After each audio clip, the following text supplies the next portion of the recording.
ഫ്രൂട്ടിന്റെ പേരെന്തുവാ? ഇതാണ് മോളെ ആഞ്ഞിലിച്ചക്ക. ഇതിന് അയനിച്ചക്കയെന്നും ആഞ്ഞിലിപ്പഴം എന്നൊക്കെ പേരുണ്ടേ. നമുക്ക് നോക്കാം പഴുത്ത പേരുണ്ടോ.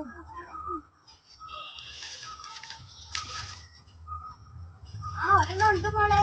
ഉണ്ട്. ഇത് പൊട്ടിച്ചെടുക്കട്ടെ.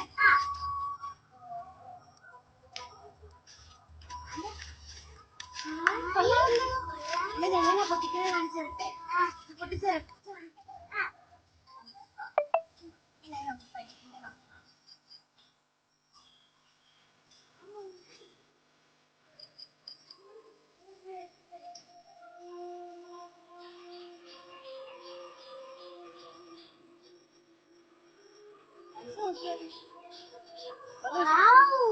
സൂപ്പറുണ്ടേ. നല്ല ടേസ്റ്റ്.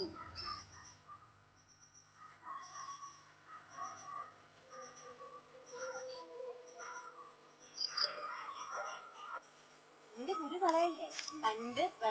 കണ്ടൊന്നും ഇല്ലാത്ത കാലത്ത് ഇതിന്റെ കുരു ഒക്കെ ചുരുങ്ങി പറഞ്ഞ് ഈ പഴം കഴിച്ചിട്ടുള്ളവര് കമന്റ് ചെയ്യണേ. അപ്പൊ നാളെ വിഷുവിന്റെ സ്പെഷ്യൽ വീഡിയോ ആയിട്ട് ഞങ്ങൾ വരുന്നതാണ്. അപ്പൊ എല്ലാവർക്കും ടാറ്റാ.